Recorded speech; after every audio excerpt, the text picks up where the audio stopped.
Test 4. You will hear a number of different recordings and you will have to answer questions on what you hear. There will be time for you to read the instructions and questions, and you will have a chance to check your work. All the recordings will be played once only. The test is in 4 sections. At the end of the test, you will be given 10 minutes to transfer your answers to an answer sheet. Now turn to Section 1. Section 1. You will hear a conversation between Peter and Jim talking about some details for their shared accommodation. First, you have some time to look at questions 1 to 4.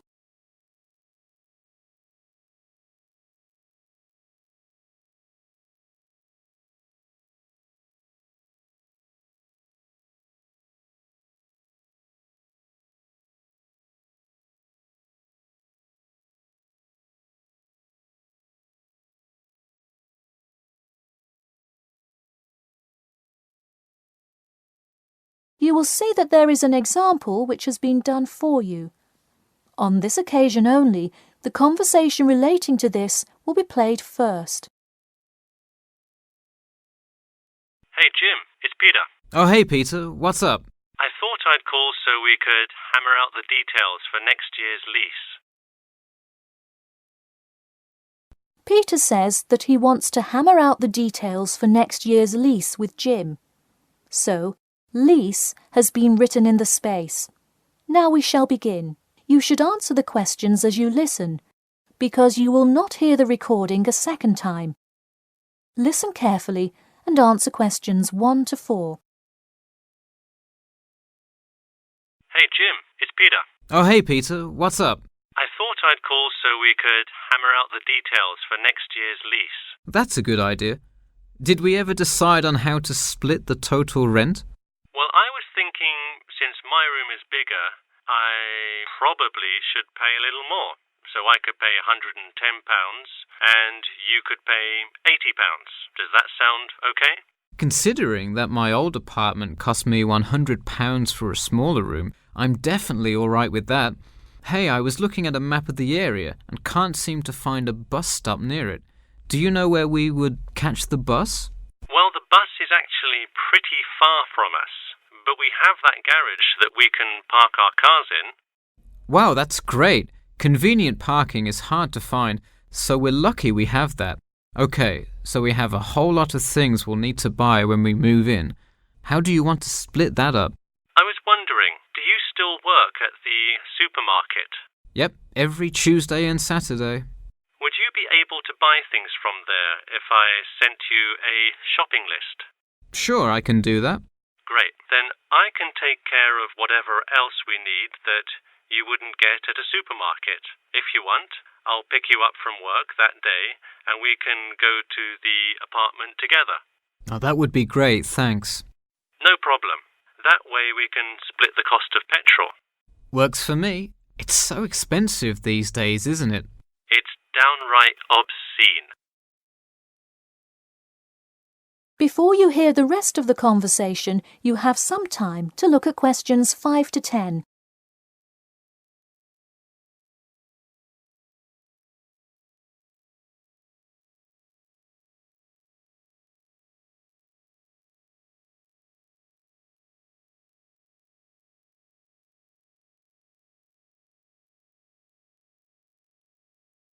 Now listen and answer questions 5 to 10. So let's figure out what appliances we need. Do we have a microwave? Yes, the landlord's providing that for us. Hey, do you still have that space heater, though? We need one for the kitchen since it's not connected to the central heating. All right, I'll bring that. Anything else? Well, I have some dining room and living room furniture I can bring, so that should take care of most of the big stuff. You know what we do need, though? Could you bring a toaster? I actually don't have one. It doesn't come with the microwave. No, the landlord is only supplying the microwave. It would really help if you could bring one. Okay, I'll pick one up at the store. You know, I also have this cool antique rotary phone that would be a cool addition to the apartment, sort of as decoration and utility. Oh, cool. The only thing is, we'd have to put it in the kitchen unless you want it in your room. Why not put it in the living room? The living room's too loud to have a phone conversation. The noise sort of carries, so if one person is trying to watch TV or have friends over, the person on the phone won't be able to hear. Okay, well I guess kitchen it is then. Any other big things we need? That seems like everything. That's all I can think of. And of course, move-in is June the 1st. I can't wait. We'll be able to watch the big game in our new apartment. It's going to be awesome. Yeah, we can move in the morning, and then Friday night we can sit back and cheer on Liverpool. I have an exam in the morning, but we'll be done around 11 a.m. and can move in after. Wait, Liverpool? You're joking, right? I thought you were a Manchester United fan. Man U? No way. Liverpool all the way. Oh no, I don't know if I can live with a Liverpool fan. That is the end of section 1. You now have half a minute to check your answers.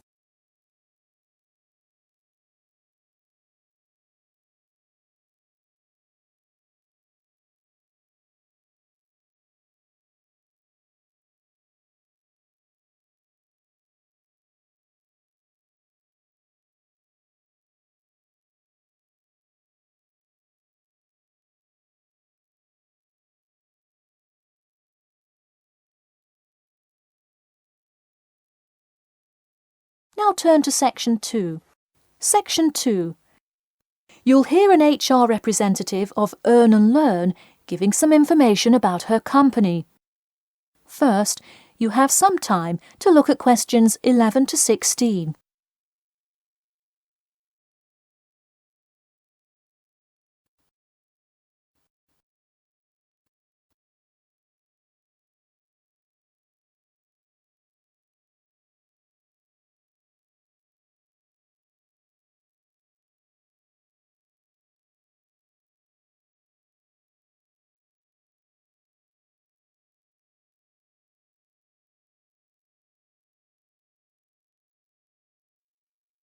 Now listen carefully and answer questions 11 to 16.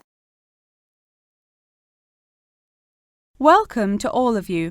Can everybody see and hear me? Good. I'm Sarah Connor, an HR representative of Earn and Learn. I have been asked today to talk to you about our company. So, for those of you who don't know very much about the company, let me start by giving you some basic information about it.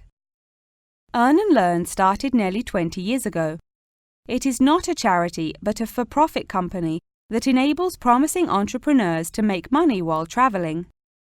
During the past 10 years, it has grown rapidly and has gained great influence in most countries of the world. We have a partnership with the school and take a large number of recent graduates from the business school. So if you are a recent graduate, I'd say you can consider applying to our company. Before your application, you might be curious about what sort of places you could go to. There are 4 main locations, but you also have the freedom to submit a different location, and if they can make the necessary arrangements, you can go. The first country Earn and Learn established locations was the US, where you may choose from multiple locations, as long as you can commit to their more rigid schedule of August to December. Also, you could do the Australia internship. That one is really cool. You work at a wildlife shelter and learn about the business practices of non-profit organizations. You do have to be willing to commit 8 months for that one, though. Perhaps that's a long time to be so far away, but I would say it is really an amazing opportunity. I don't know whether some of you are in decent physical shape. If so, the South Africa internship is another exciting one. You learn a lot about sustainable farming, but you would be doing some of the manual labor involved in maintaining a farm. Indeed, it's hard work, but I think you would definitely be able to do it.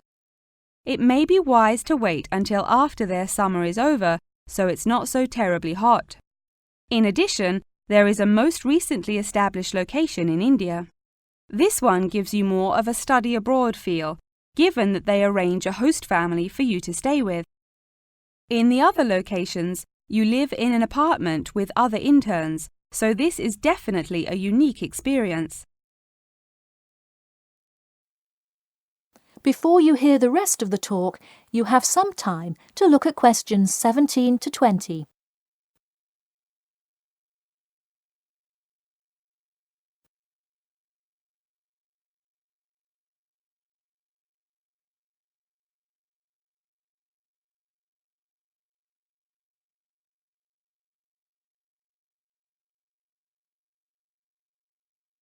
Now listen and answer questions 17 to 20. Regardless of where you go, at the end of the program you get a global travelling certificate, as long as you can explain your experience. You can provide a written log of what you did. I recommend writing journal or blog entries about what you do every day, or a weekly summary of each day. Of course, you don't have to write up a formal report or anything like that, and you need to apply for it once you have returned. Some students may want to know whether this is a paid internship. Actually, you have to pay for the flight there yourself. But you have the opportunity to create your own small business, which could earn you money if it's successful. So basically, you pay for it all up front, but when you're there, you can find ways to make money. That is to say, you pay for 2/3 of the cost up front as a deposit, and then give the final installment 1 month prior to your return. Finally, I have to remind you that you need a health check before you go, to make sure you're not going to spread any communicable diseases. In addition, before you go, you don't have to attend any meetings or workshops. You'll meet everyone you'll be working with once you get there. Okay. Well, that's all I've time for today. Thanks for listening, and I'm happy to take any questions if you have them. That is the end of section 2. You now have half a minute to check your answers.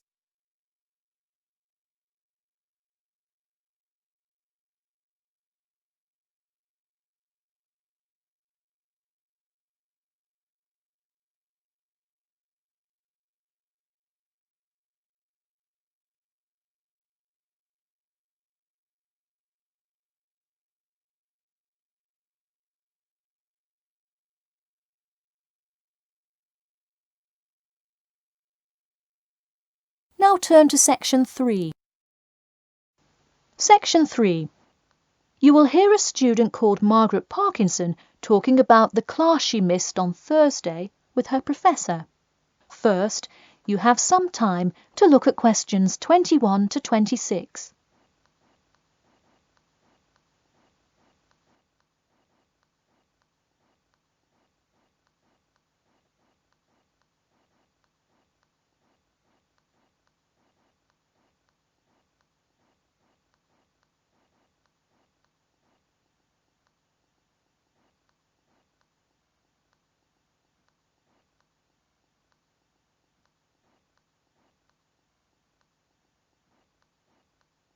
Now, listen carefully and answer questions 21 to 26. Hi, Professor Timmons? Do you have a few minutes? I was hoping to talk about what I missed on Thursday. Hello, come in. Sure, sit down. Could you tell me your name, please? Margaret, sir. Margaret Parkinson. I apologise for missing your class, but I had to go to the hospital. I'm sorry to hear that. Everything is okay now, though, I hope? Yes, thanks. Glad to hear it. So on Thursday, I outlined the research project that will account for 30% of your grade. All students will be divided into groups and will give a well-researched presentation to the class covering a specific topic relevant to student life. Oh, that sounds interesting. Can we choose just any topic that pertains to life as a student, like how to start your own student organisation?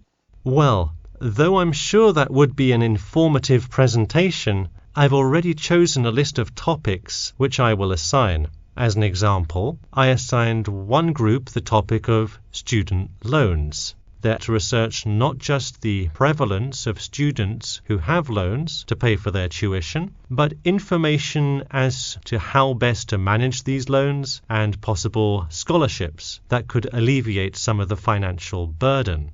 That one sounds particularly interesting to me. Could I request that topic? I could easily find out a lot about it by stopping by the finance office on my way to class. Unfortunately, that one's already taken by another group. I have, however, assigned you to a group and given you all one of two choices. Oh, I see. What are the choices? The first is discussing smoking. Trends in the number of student smokers compared with the general population, popular reasons students take up smoking, and more healthy alternatives to smoking.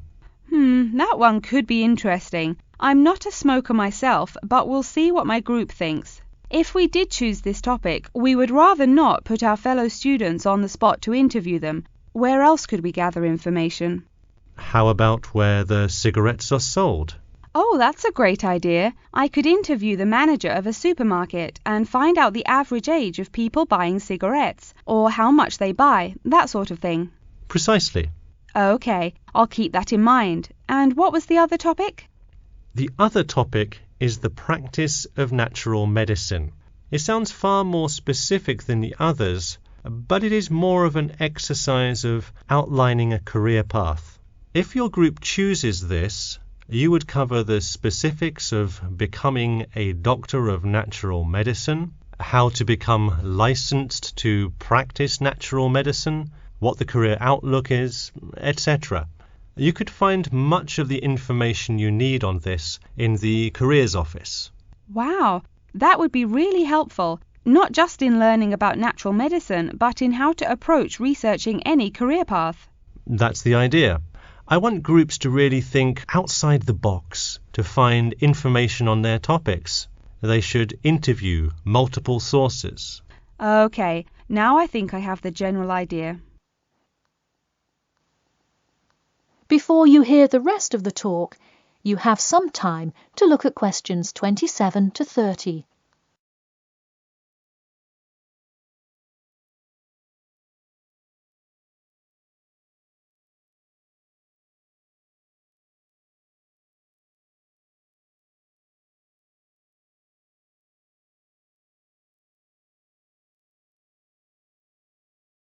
Now listen carefully and answer questions 27 to 30. When is the presentation due? I expect each group to send me an email attachment of the plan ahead of time by October 10th, so that I can ensure that you are on the right track. Oh, that's actually really reassuring. I would hate to spend so much time on a presentation only to find we had taken it in the wrong direction. So when is the presentation? I let groups choose from the list of time slots I have between November 1st and November 5th. Okay, how about the 3rd? I'll have to check with my group, of course, but maybe we could write a tentative time? Sure, let me take a look. I'm actually booked completely through the 3rd and 4th now. How about sometime in the afternoon of the 5th? Great, how about 2 o'clock? No problem. I'll pencil your group in. Okay, thanks. And to clarify, what exactly is due in the first phase? Before the October deadline, I want your group to have compiled resources and then to provide some initial data analysis to support your claims. Okay, so data analysis is due the 10th of October, and then the Presentation? Yes. The final phase is simply giving the presentation on the 5th of November. All right, I think I have all the information I need. Thanks. You're welcome. See you in class tomorrow. That is the end of section 3. You now have half a minute to check your answers.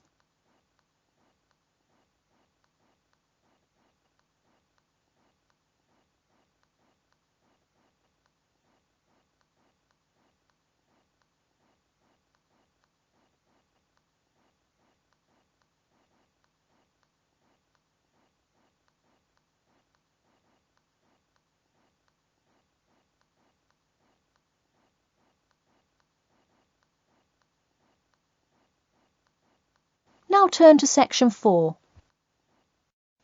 Section 4. You will hear an introduction about an eco-friendly building called the Gherkin. First, you have some time to look at questions 31 to 40.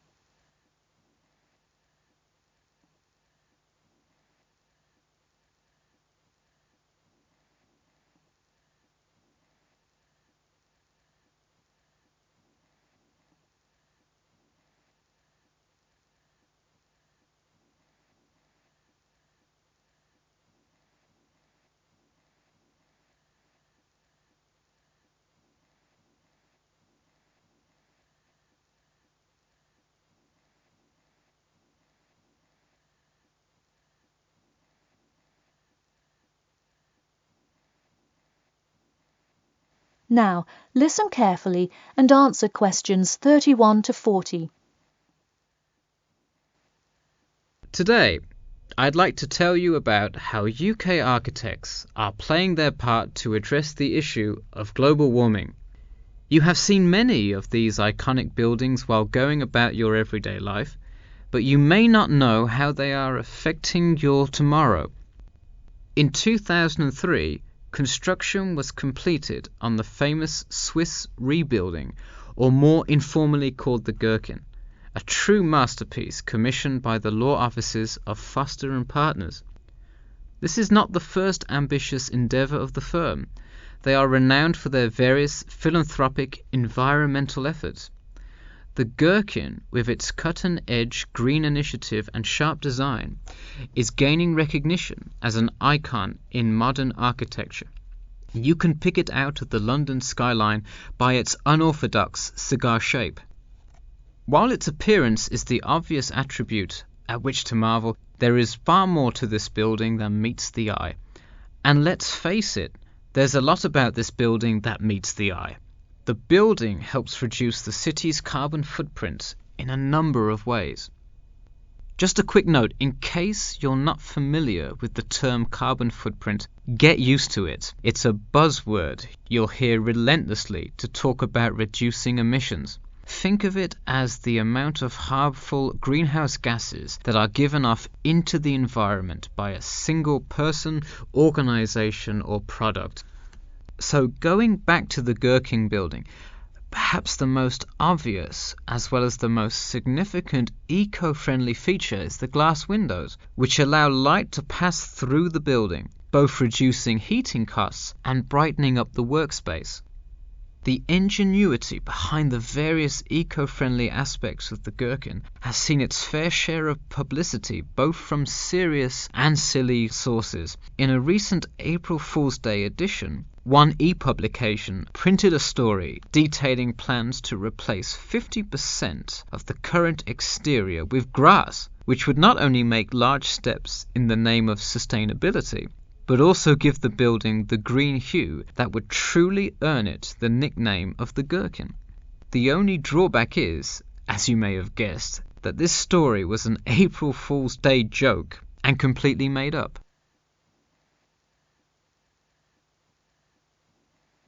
In all seriousness though, the building is setting a new standard of design that other architects and city planners just cannot ignore. The building's bold and cost-efficient design has won a number of architecture awards, including the Stirling Prize, the London Region Award, and the Empress Skyscraper Award, among others. The design comfortably accommodates a large number of offices, while keeping maintenance and operation costs down, striking a superb balance between nature and the workplace. Nature is well and good, as long as the weather is nice outside. Given London's notoriously bad weather, the architects knew they must devise a quality temperature regulation system, and that they did. A special system designed to reduce the building's reliance on air conditioning was devised that cuts consumption in half compared to standard office buildings. There are atria that link each floor vertically to one another, forming spiraling spaces up the entire building. They serve not just as social common spaces, but also act as the building's lungs, distributing clean air from the opening panels in the facade through the entire building. The building isn't all business though. It has its fair share of fun as well. At the very top, a club room offers a picturesque entertainment spot for company functions, private parties, etc., with a breathtaking panoramic view of the city. The creation of such an innovative structure has many wondering what the future of urban planning and architecture may be. Well, if the other projects currently commissioned by Foster & Partners are any indication, the entire city constructed with similarly eco-friendly buildings is not far in the distance. The Masdar City development aims to create a desert city that produces zero waste and removes as much carbon dioxide from the atmosphere as it puts in, a huge feat in protecting our Earth. The Gherkin is a truly impressive feat, yet it is not the only one worth noting. Now to move on to another green initiative, I'll tell you about the Eden Foundation building found in Cornwall. That is the end of section 4. You now have half a minute to check your answers.